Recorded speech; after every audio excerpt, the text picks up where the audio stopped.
इकाई 8 दोहा अष्टक। बाल दोस्तों, कैसे हो? सुप्रभात। सुप्रभात टीचर। बाल दोस्तों, आपको पता है कि हमारे हिंदी भाषा साहित्य में दोहे की अनमोल निधि है। दोहा एक छोटा सा छंद है। हिंदी के कई पुराने कवियों ने इस छंद में कविताएं लिखी हैं। इन दोहों से हमें तरह तरह की व्यवहारिक शिक्षा मिलती है। दोहे से हमारे जीवन, लोक व्यवहार, गुण, स्वभाव, नीति रीति आदि से परिचित कराते हैं। बाल दोस्तों, आज मैं आपको कबीर जी, तुलसीदास जी और रहीम जी के चुने गए कुछ दोहे सुनाऊंगा। उससे पहले मैं आपको इन कवियों के बारे में छोटा सा परिचय देता हूं। 1. सबसे पहले कबीर जी का परिचय सुनो। कबीर जी 15वीं शताब्दी के कवि हैं। कबीर जी बड़े संत थे। इन्होंने हिंदू और मुसलमानों को उनकी गलतियों के लिए फटकारा है और दोनों को हिल मिलकर रहने का उपदेश दिया है। दूसरा, तुलसीदास जी। तुलसीदास जी 16वीं शताब्दी के प्रसिद्ध राम भक्त कवि हैं। तुलसीदास जी ने रामचरितमानस नामक प्रसिद्ध ग्रंथ लिखा है। तुलसीदास जी के कई सारे दोहें जग प्रसिद्ध हैं। तीसरा, रहीम जी। रहीम जी का पूरा नाम अब्दुल रहीम खान खाना है। रहीम जी बड़े उदार और अनुभवी थे। हिंदी में रहीम जी ने बहुत ही सुंदर दोहे लिखे हैं। तो चलो बाल दोस्तों, आज मैं आपको इन महान कवियों के चुने गए कुछ दोहे सुनाता हूं। आप सब ध्यान से सुनना और मेरे साथ दोहे को कंठस्थ कीजिएगा। हाँ टीचर। बाल दोस्तों, सबसे पहले हम कवि कबीर जी के दोहे कंठस्थ करेंगे और समझेंगे।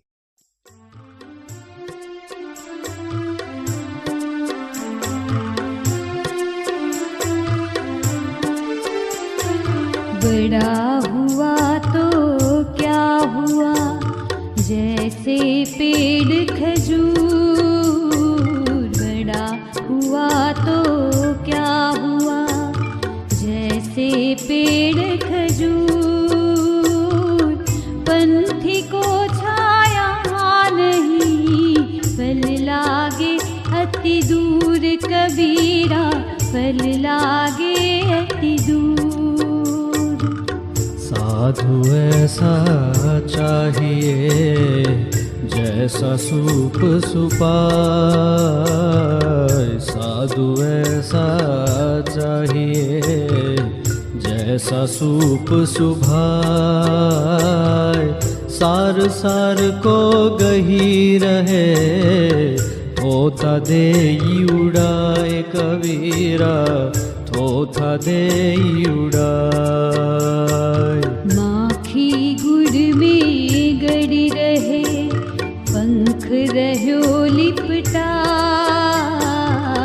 माखी गुड़ में गड़ी रहे, पंख रहो लिपटाए।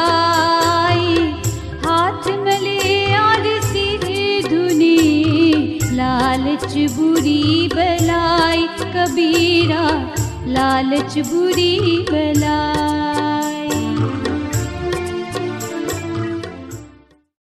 बाल दोस्तों, अब हम इन दोहे को समझते हैं। देखो, पहला दोहा। बड़ा हुआ तो क्या हुआ, जैसे पेड़ खजूर। पंथी को छाया नहीं, फल लागे अति दूर। बाल दोस्तों, यह दोहे के जरिए कवि कबीर जी ने समझाया है कि बड़ा होने से किसी का महत्व नहीं बढ़ जाता। जैसे कि खजूर का पेड़ बहुत बड़ा होता है, लेकिन उसके बड़े होने से क्या फायदा? खजूर के पेड़ से मुसाफिर को छाया नहीं मिलती और फल भी बहुत ऊंचाई पर लगते हैं। उसके फल सरलता से प्राप्त नहीं होते। बाल दोस्तों, समझ में आया यह दोहा? हाँ टीचर। चलो अब दूसरा दोहा समझते हैं। साधु ऐसा चाहिए जैसा सुप सुभाए, सार सार को गही रहे, थोथा देई उड़ाए। बाल दोस्तों, यह दोहे के जरिए कबीरदास जी ने समझाया है कि साधु यानी कि सज्जन पुरुष सुप मतलब कि अनाज फटकने का छाछ जैसा होना चाहिए। सूप अच्छे अनाज को अपने अंदर रख लेता है और कचरे को बाहर फेंक देता है। उसी तरह साधु पुरुष को तत्व की बातें ग्रहण करनी चाहिए और व्यर्थ की बातें छोड़ देनी चाहिए। बाल दोस्तों, समझ में आया यह दोहा? अब तीसरा कबीर जी का दोहा समझते हैं। माखी गुड़ में गड़ी रहे, पंख रह्यो लिपटाए, हाथ मले और सिर धुने, लालच बुरी बलाई। यह दोहे में कबीर जी ने समझाया है कि मक्खी गुड़ खाने के लिए गुड़ पर बैठती है और उस गुड़ में फंस जाती है। उसके पंख गुड़ में चिपक जाते हैं और फिर वह कितना भी पछताती और हाथ मिलाती रहती है, उससे छुटकारा नहीं मिलता। सचमुच लालच बहुत बुरी चीज है। देखा बाल दोस्तों, कबीर जी ने सरल तरीके से दोहे के जरिए समझाया और हमें व्यवहारिक शिक्षा का ज्ञान दिया है। तो चलो अब हम दूसरे एक कवि तुलसीदास जी के दोहे सुनते हैं और समझेंगे।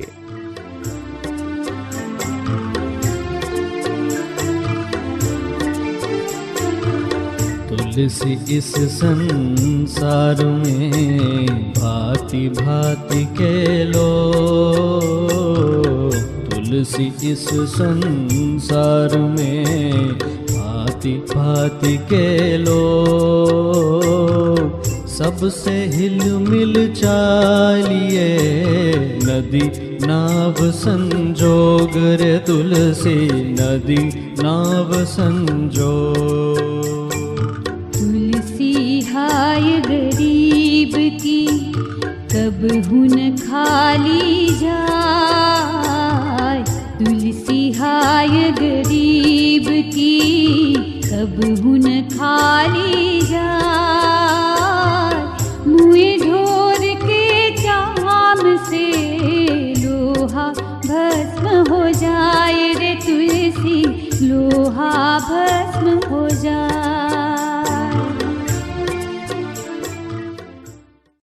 बाल दोस्तों, अब हम इन दोहों को समझते हैं। देखो तुलसीदास जी का पहला दोहा। तुलसी इस संसार में भांति भांति के लोग, सबसे हिल मिल चालिए नदी नाव संजोग। बाल दोस्तों, यह दोहे से तुलसीदास जी ने समझाया है कि हमारे इस संसार में तरह तरह के लोग हैं। हमें सबके साथ हिल मिल के रहना चाहिए, जैसे नदी और नाव का संयोग रहता है, ऐसे हमें भी सबके साथ राजी खुशी से रहना चाहिए। बाल दोस्तों, समझ आया यह दोहा? अब दूसरा तुलसीदास जी का दोहा समझते हैं। तुलसी हाय गरीब की कबहू न खाली जाए, मुए ढोर के चाम से लोह भस्म हो जाए। तुलसीदास जी कहते हैं कि गरीब की हाय यानी कि गरीब की बद्दुआ कभी निष्फल नहीं होती। मरे हुए जानवर के चमड़े से बनी धोकनी से लोहा राख हो जाता है, तो फिर गरीब तो जीवित व्यक्ति है, उसकी हाय कैसे निष्फल जा सकती है। बाल दोस्तों, समझ आया यह दोहा? हाँ टीचर। अच्छा, तो अब हम कवि रहीम जी के दोहे सुनेंगे।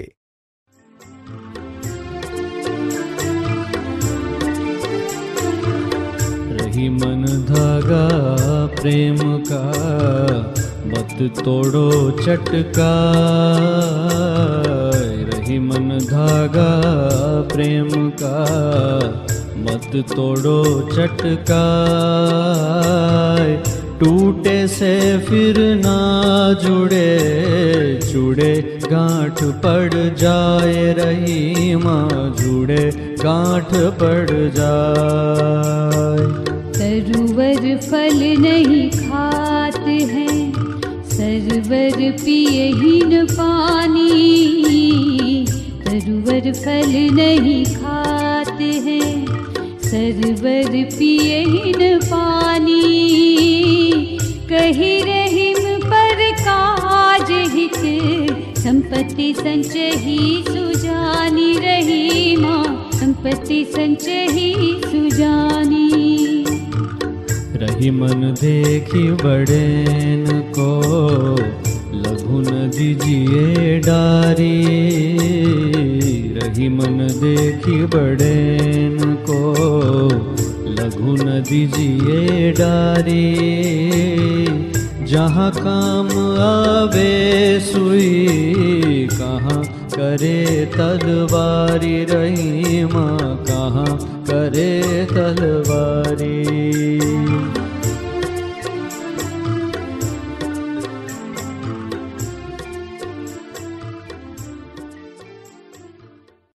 चलो बाल दोस्तों, अब हम इन दोहों को समझते हैं। देखो, पहला दोहा। रही मन धागा प्रेम का, मत तोड़ो चटकाए। टूटे से फिर ना जुड़े, गांठ पड़ जाए। यह दोहे में कवि रहीम जी ने समझाया है कि प्रेम के धागे को खींचकर, यानी कि झटके से मत तोड़ डालो। यह एक बार टूट जाने पर फिर जुड़ता नहीं, और जुड़ता भी है तो उसमें गांठ पड़ जाती है, और प्रेम में पहले जैसी मिठास नहीं रहती। चलो बाल दोस्तों, रहीम जी का एक दूसरा दोहा सुनते हैं। तरुवर फल नहीं खात हैं, सरवर पियहि न पानी। कही रहीम पर काज हित, संपत्ति संचही सुजानी। यह दोहे में रहीम जी कहते हैं कि पेड़ अपने फल खुद नहीं खाते, सरोवर अपना पानी खुद नहीं पीते। इस तरह सज्जन दूसरों का भला करने के लिए ही संपत्ति का संग्रह करते हैं। देखा बाल दोस्तों, रहीम जी ने इस दोहे के जरिए बहुत अच्छी बात समझाई है।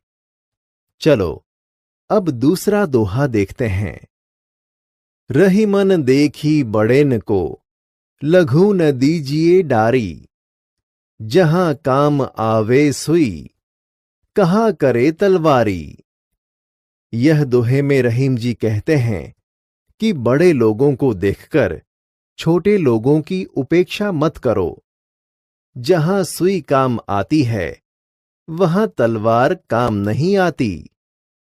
मतलब कि हमें बड़े लोगों के ठाठ बाट से प्रभावित होकर साधारण लोगों की उपेक्षा करनी नहीं चाहिए।